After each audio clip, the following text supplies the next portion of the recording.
Give me your attention, baby. I'm speaking to all of Acadiana as a singular unit. Good morning. Welcome into Wingin' It Wednesday. This Wednesday, June 20th, 2018. All right, so we heard from Speaker Bauer yesterday, who's hoping to have something together in the House by Thursday that can be debated and voted on over the weekend, and maybe we have a solution to the budget crisis on Monday. Carol, your thoughts on this timeline? Is it doable? Will it happen? Well, he thought they were going to be able to vote tomorrow, but the bills haven't come out of committee yet, have they? That's what he wants them out of committee for tomorrow.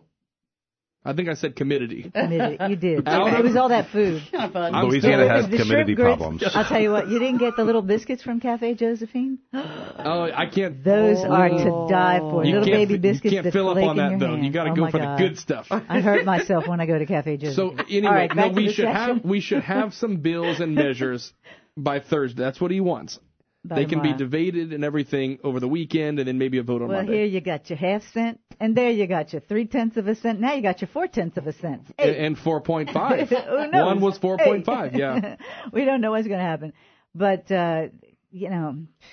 it's sort of like musical chairs of tax bills, right? And now the latest is from Representative Paula Davis, who also did the responding video for the Republican Party to the governor's video. Maybe she has the magic number 0.4. Oh, we don't know. Although some of the Democrats have said it's DOA as usual. Once again, the Senate will hold the key. The House can pass whatever it wants. Once it gets to the minions, in the Senate, the governor's minions, they will do whatever he tells them to do. Hilario and Darden and the governor, the unholy trinity that are holding up whatever bill comes out of the House. So Davis said she saw it somewhere as a middle, since it was 0.5, and on the other side it was 0.3, and now this is 0.4. I'm telling you, it's getting ridiculous. Who's 0.4? What? 0.4. 0.4. 0.4, here's a who? What? I don't know. But that's about how crazy it is right now. They just, nobody's happy. Let's put it that way. No, at least of all the taxpayers who are facing another giant bill and 4 more taxes in the fall. Stafford, the fear is that this doesn't really solve anything except for the current fiscal year, and then next January, we start having the same rumblings that we had this year about a need for a special session before the regular session even starts. Are we headed in that direction? I mean, I think I've been an advocate for wiping out what we have on the books right now and starting over for some time now. Look, 0.4%. I don't see it passing. I see us getting into a bind. This will be voted on this morning in committee. It'll be out of committee this afternoon, and they'll have a chance to review it and vote on it tomorrow. Look, it kind of goes back to where we're at, right? We've got a bad way of funding government right now, and a bad way of pitting the cities or the parishes against the state and vice versa. We had 7 bills this session or during regular session to put a constitutional convention together, and none of them passed. And it's time that we get serious about fixing our problems. We are not alone in our issues. Our issues are not unique. We're not the only state with coastline. We're not the only state with highways. We're not the only state with education. It's about time we start looking at what's worked and figuring out how to get our state back to normal, because this is abnormal. We shouldn't be the way that we are right now. So with oil starting to come back a little bit, with unemployment as low as it is, with technology starting to boom a little bit, we saw a big announcement in New Orleans. We see what's happening here in Lafayette. New Iberia, a Greco. That's right. Big one there. We've got some good things going on. We need to be able to capitalize on it properly. So I hope that we figure it out. Warren, you have not been shy to pretend that this normal that we have right now and these problems that we have do benefit some people who are involved, and how things are haywire. Will that keep us from an ultimate solution? The ultimate solution, and Stafford talks about what we need to do to change things, and I would ask I'd ask Stafford and you, and especially the people in Acadiana and Louisiana, a rhetorical question that was asked the other day in Washington. Do you believe in the Easter Bunny? do you believe in the tooth fairy? And neither do I. But why should anybody believe in the setup that the state of Louisiana is going to change the idiotic ways that they conduct business in government? And that the legislature is going to do something that makes some sense. And that, you know, are we going to be in the same situation this coming year as we've been in? Of course. What has there been done that's going to change this situation? It's been going on now for 40-something years. And it just happens every year and every year and every year, and that I think we just about hit the precipice to where we're going over the cliff. Because, I mean, as Stafford points out, that, you know, we're in a train wreck on so many fronts. You know, from roads to education to, you know, you name it. The business has flown out of here, then we run them out. And so, you know, that does anybody want to change anything? Yes, they do. Does anybody in political office want to change anything? Not that I have seen that they want to really sit down and do the hard lifting and take a look at it, and let's just try to restructure, go through a complete restructuring. Carol? Well, I think that the reason we're having this problem, this particular problem right now, there have been people in the past in the legislature who have tried to change the way we do business. There just weren't enough to block this same old way of doing business. And right now you have enough conservatives in the House who are really, they're bringing this to the fore by perhaps causing a crisis, but it's time that we faced our problems head on, and they've been able to skate around this. As we have said many times before, if kicking the can down the road were an Olympic sport, we get a gold medal in that, because once again, all of these bills, all of these tax bills being proposed are being proposed through 2025, some mythical number down the road, when we're magically going to get our act together. When 2 years ago, when we passed the original penny, that it was going to be with a proviso that we work on reforming the way we do business in Louisiana. It never happened. There never was that trade-off, as usual. They got the money, but not the reform. So there aren't enough people right now, and the Senate just does, I mean, I'm sorry, it's the graveyard of good legislation. The minions of the governor will do whatever he tells them to do, and that is block any kind of reform. Wrap this one up for us, Stafford. Just to put things in perspective, because we always throw out numbers and don't really give it an honest shot. 0.4 of a cent is what they're asking for right now. If you can spend $50,000 in a year, which means that you would have to take home quite a bit and then spend it on things that are taxed to its fullest. So it's $50,000 on consumables that don't involve food and a couple other things. And anything that's tax deductible, that's $200 it's going to cost you. So to think about the kind of money you got to make after taxes to be able to turn around and spend $50,000, that's going to affect you to the tune of about $200. So the average person, I would say, is not spending $50,000 a year in our state. I'd say it's probably significantly lower than that. So and to get us to fix where we need to be, it really is a drop in the bucket.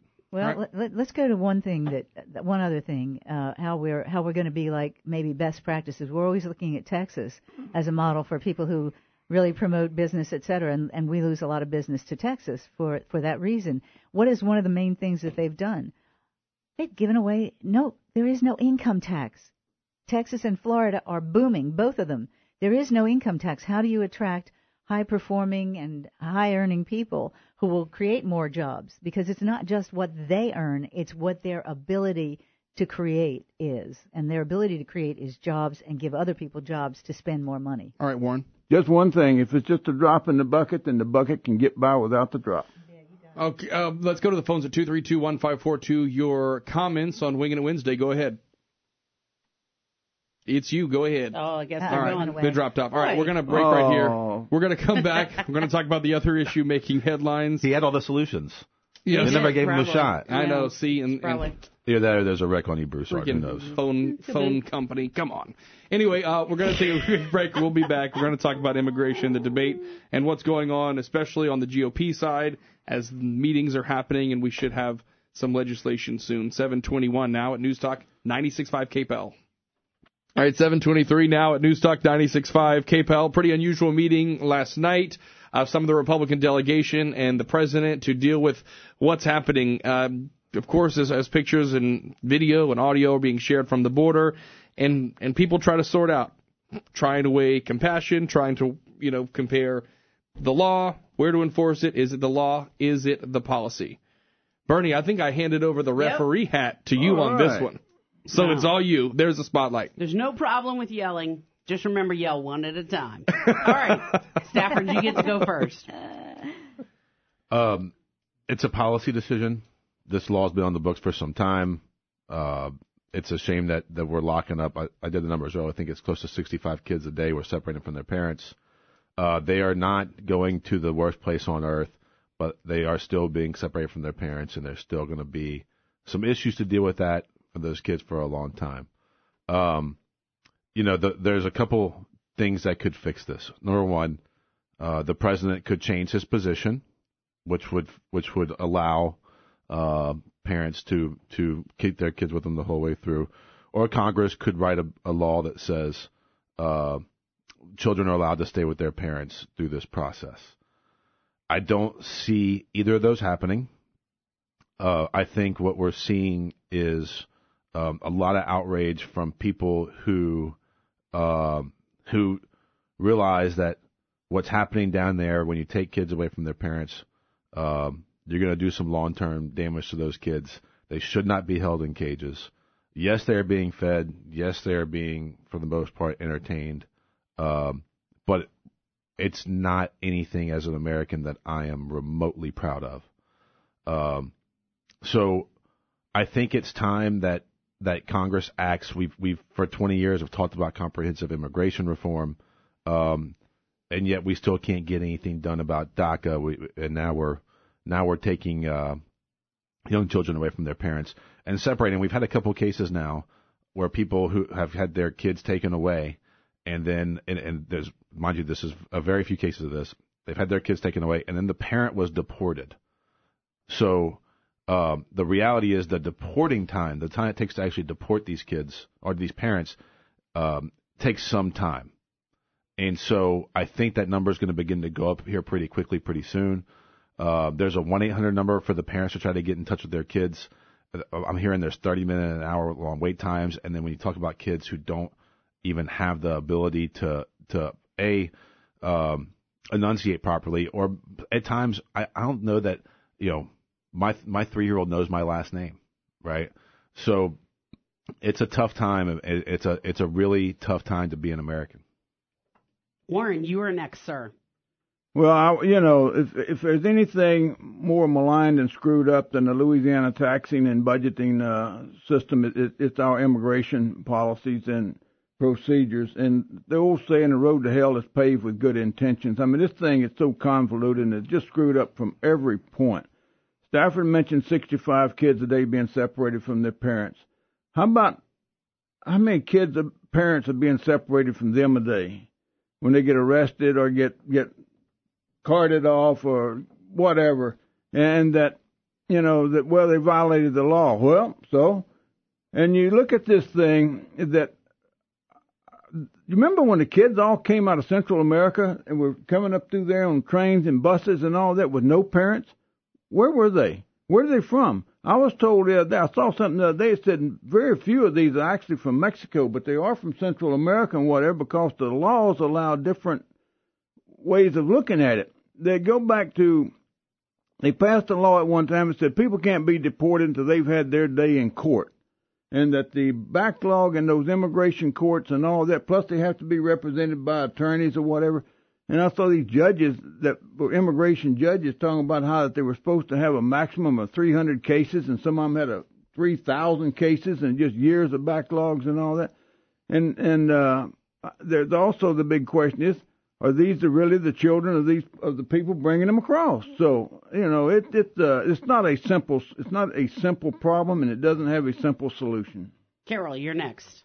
Yeah, well, the problem right now is the hyper-biased coverage of this whole thing. In 1997, there was the Flores case. A lot of people are familiar with that. Government would not keep, it said, illegal immigrant children in custody for more than 20 days, but it said unaccompanied. But it said nothing about accompanied, so steps in the Ninth Circuit and rules, as usual, they screwed things up, that accompanied children could also not be held in custody. So the government either had to release whole families or separate the parents from the children according to the law. This is according to a ruling from the Ninth Circuit. Now, the immigrants who go to the point of seeking asylum, they're not considered illegal. If they come through regular points of entry, they're not considered illegal. So they're processed through ICE and their children can stay with them. in this case, this has been going on for quite a while, but what really ratcheted this up, previous to Obama's catch and release, this was not a problem. But once the word got out in Central America that this was going on, this really pumped up from about 15,000 a year to 75,000 a year under Obama's catch and release. So it's really ratcheted up the problem. These kids, some of them are not. Some of them, they are asking for DNA tests because some of them are like Rent-A-Kid with these traffickers, and some of them, most of them are processed by HHS. And by the way, the American taxpayers spent about $1 billion last year taking care of illegal unaccompanied minors in this situation. Health and Human Services spent the money last year. They're still doing the same thing. Majority of these kids are processed through in a very short period of time and into safe situations. And many people have said a lot safer than where they came from. They are trying to reunite them with their parents. Stafford, you want to comment? Yes, so this policy, two things happened for this policy to be enacted. One, the Trump administration terminated the Family Case Management Program and then enacted a zero allowance policy. The other thing that I want to point out is that the people who are coming to the legal points of entry to claim asylum are being turned away as well. I don't know if it's 100% turn away, but there is some turn away that's being reported on. Third thing, first-time offense for crossing the border is a misdemeanor. Second time is a felony. So we're now locking people up and separating them from their kids for a misdemeanor. Well, they're breaking our law. And I think, as we pointed out here recently in Louisiana, we've reformed some of our laws to realize that putting people in jail for misdemeanors is silly. Look, I don't know what the solution is. I don't have an answer for the problem. I know that this problem is it's manufactured. It was created by the Trump administration, and it could be fixed this instant with a phone call. And I think there's some pressure right now. I think you're seeing a lot of Republicans. John Kennedy was on TV last night saying we shouldn't be doing this and that it could be fixed. So I think it's time that we take him up on it, get him to fix it. Okay, I'm going to go to the phone lines. All right, you have been waiting patiently. Go ahead, please. Hey, good morning, y'all. Hello. A lot of the videos and pictures they're showing on TV are from back 2014, 15, so it's not manufactured by the Trump administration, okay? This is all just to take your mind off of the what's going on in D.C. right now with the FBI and my thoughts. The other thing is if me and my wife and children snuck into Mexico, I'm sure we would be separated and probably interrogated and held in some squalor, okay? So this almighty that we're treating these people bad, no. These people are being given 3 meals a day and they're sleeping in air-conditioned buildings. Sneak into Mexico or some other foreign country and see how they treat you. We're treating them like they're at a country club right now. Get over it. If you don't want to come here legally, stay home. Thanks. Okay. Thanks for your thoughts. We'll go back to the phone lines. You're next up on the show. Go ahead with your comment. Yeah, look, here we are blaming the victims again. What happens is that we're the victims in this case. Why are we being blamed for them taking the time to go ahead and take the time to get on a train, walk, whatever, cross our border illegally, do all this with children that are small or infants, and then we're the bad guys. Well, wait, where was the parental responsibility to go ahead and make sure that their children are safe that whole time and not cross and not do all of this and risk dying and everything else? Well, you know what? The only reason they want to come here is because we are the greatest country in the world and we have the most opportunity. But do it legally and get in line like everybody else. Okay, thank you. And the other caller had an excellent point, and it's something that's really occurred to me. Why is this a crisis right now? Why hasn't it been a crisis in the past? The crisis right now is to divert attention, as he said, from what's going on in Washington. The IG report was damaging, Warren. It was crushing, and they don't want anybody to pay attention to it. Warren. And why haven't we heard from any of the countries whose children are affected by this? I just believe if you had American families overseas and the kids were being separated, whatever, that there would be a real outcry from the U.S. Now, Stafford brought up the aspect of asylum. You know how many people come here and ask for asylum just hoping that they will get admitted? Mm-hmm. And, you know, the rules to be granted political asylum is pretty strict. And I'm sure that there's a very, very small percentage of them get it. One time there was a Russian seaman jumped off of a grain freighter going around up close to Belle Chase. So they got an interpreter to talk to him, and she asked him, said, "Do you want asylum?" And I think that the Russian word for that was very close to kind of like an insane asylum or whatever. And he said, "Niet, no." And so he said, "Oh, okay." So he turned him back over to the ship he jumped off of. Odd translation. So I don't buy into conspiracy theories that this was a created a year deal. ago, I didn't think the FBI was corrupt either. Yeah, well, the AG report, if we wanted to talk about the AG report, I suggest that we do carve out some time for it because what you're saying is just patently false. That being said, it sounded like that caller worked for ICE, right? He goes, well, we're being vilified. I don't think that guy works for ICE. Look, let's be clear about this. Yes, the policy was created under the Clintons. The thing that got us here was a ruling by a judge about what was going on. The reason that we've seen the increase here lately is because of the Trump administration's decision.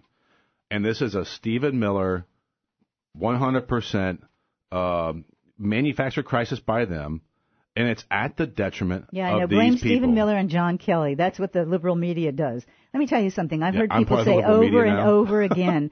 Well, I would one of those words applies.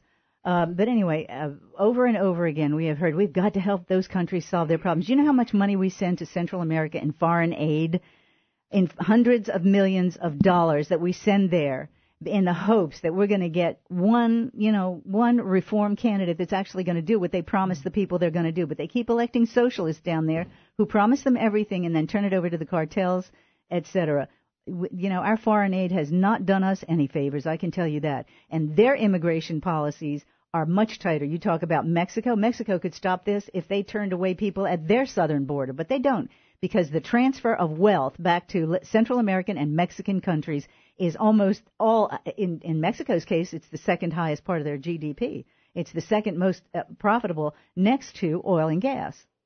Mr. Warren. Yeah, the one problem with the younger generation like Stafford and Rob and Bernie, and to a certain, that's so nice, Bernie. I'm flattered. And to a certain degree, Carol, is that they think that all these problems happen just in the last few years. Yeah. You go back, immigration has been a problem, and these rules have been changed for over a century. And you go back to what it was the 1930s, around 1940 or something, that you had a shipload of Jews that were escaping from Nazi Germany that docked in Miami, Florida. Ship of fools, and yes. Franklin Delano Roosevelt, the President of the United States, says, nope, they don't meet the immigration requirements, send them back. And that whole shipload went back to Germany, and we know their fate. For about a 20-year period in the late 20s and 30s, they shut down immigration completely until the people who came here earlier assimilated. All right, let's go back to the phones, and then we have to take a break. You're up next. Go ahead. Yes. I expect no more from this country when it comes to kids, because we allow our kids to be shot on the streets. We allow our kids to be shot in school. And then we put a price tag on our kids talking about, it's going to cost too much money to get it done to help our kids or whatever. You know, how much money is it going to cost? How much money is it going to cost?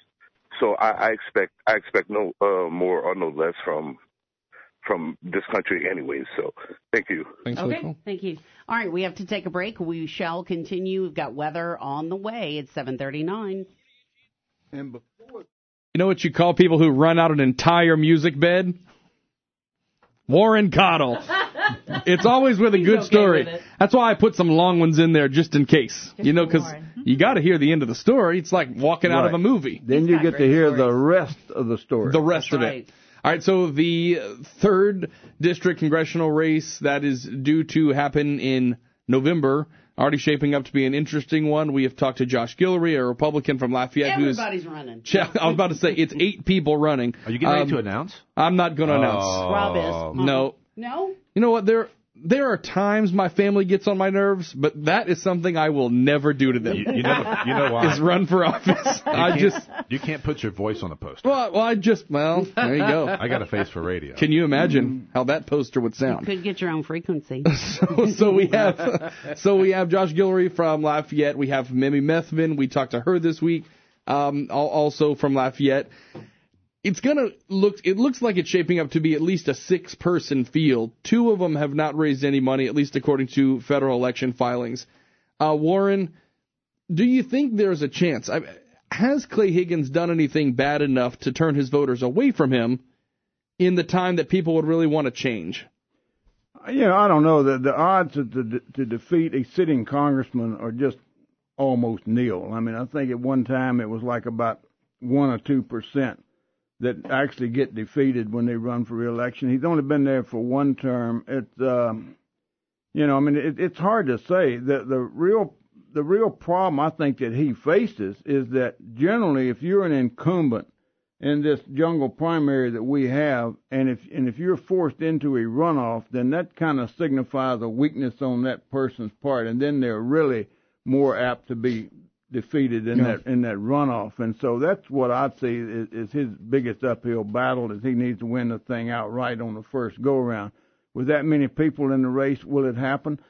It's not far-fetched. The problem is you got 6 or 8 people in the race. You're probably going to have all of them, but about 3 are just going to get a negligible amount of votes, like 1,200 or 1,500. Aunts and uncles, whatever. cousins. Yeah, something like that, and maybe even less. So, if you got a couple of serious candidates in there and they get well funded and they mount some good campaigns, then, it could signal a problem for him. As far as what has he done, does he have a base? Is his base really grounded for him? I don't know. I really don't. I've met him a few times. He seemed like a pretty nice guy, but it all comes down to, the opposition going to get energized?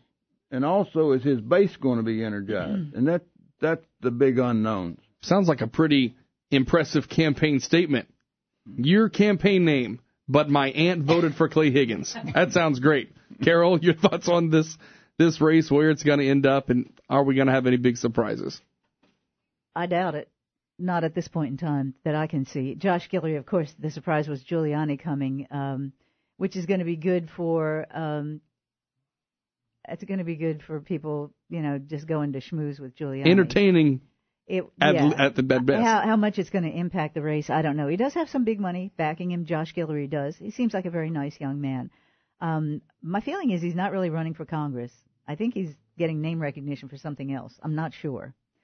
He will deny that, because when you're running for a race, you're going to go all out for that race, and you have a lot of people backing you, so you want to go all out for that. But I just have that suspicion. Mimi is just an adorable person. I love her to death. She's one of my fellow yogis, and I just think the world of her. But you would bend over backwards for her. Except not vote. I will never vote for a Democrat. Well, no, I was just talking about yoga. I was talking about yoga specifically, not political. We can do down dog together, and we can breathe deeply, and all that. To each his own. And I have suggested that she take a deep breath, because this is not going to be fun. No political campaign is fun. She will be the credible Democrat, I think, in the race. I haven't seen any others. Have you? Have you seen any other credible Democrats? Larry Rader's the only name I recognize from our area. But he's run before, hasn't he? He's run before for not this race, I don't think. Bernie, right? Didn't he run for Senate instead? I don't know. Something I don't That's the only other name I recognize. For Congress. Maybe so. I think so. Yeah. That's from New Iberia? Oh, was he one of the ones? No, he was the one. He was in the runoff for governor. I'm not in the runoff, but that's the one. He was on the reverse card of, wasn't it Larry Angel's? Oh, maybe Angel's so. campaign card. Maybe so. When they went for governor. That's a shame. I really don't remember. Please forgive me. Then all y'all asked your boy Rob was, do I know anyone else? And I threw out a name. Yeah. So that's all I have for you. I'm tapped right out. Now, I mean, Clay Higgins has been, when you go to one of his speeches, I mean, he has been up front with all of his foibles. Nobody can come at him and say, you tried to hide the fact that you did this, that, and the other. He's been quite up front. The first time I saw him, I thought I was watching a confessional, because he just lays it all out there. I've been a flawed man. That's what he starts with. And he's seen the error of his ways, and he's apparently, been, the first vote he did on budget was a bad vote. But he saw the light. He saw the light, and he came back on the second omnibus, and voted the right way. All right, Stafford. I think Clay's going to win, which I think there's a lot of people in town, when I said that, probably cringed up a little bit when you realize that this guy has done some of the dumb things that he's done. It's real hard for me personally, and I don't think I speak for a lot of people when I say this, but the fact that the guy tried to shoot a campaign commercial at a concentration camp, to me was something that for me, I'll never vote for the guy ever. So that being said, I think Rudy Giuliani coming down to campaign for Josh Guillory gives Josh a better shot than he ever would have had. Does it get him across the finish line? I don't know. It's definitely good for some more eyes in your campaign. I do like Mimi as well, but I just don't see this area electing a Democrat personally. But, there's still time to qualify. So there's still chance. Are you making an announcement? No. Okay. In fact, I'll announce right now that I am never running for office. Okay, there you go. The most thankless job in the land. So, look, I think it's an interesting race. I think Clay Higgins is going to walk in with it. But that being said, I hope Josh gives him a run for his money. All right. Getting back to where we know Larry Rader from, and I remembered he was on the flip side of the Scott Angel card, promotional card for Congress. Yes. And Scott Angel made it into the runoff with Clay Higgins and was trying to attract the black vote, and so they put Mr. Rader on the other side, promoting him as well. Very interesting. Yes. All right, we're going to do a live edition of the Lafayette Memories Facebook page. That's next on Wingin' It Wednesday. Right. Stay with us. Oh, come on, Stafford. We always play hip-hop on this show.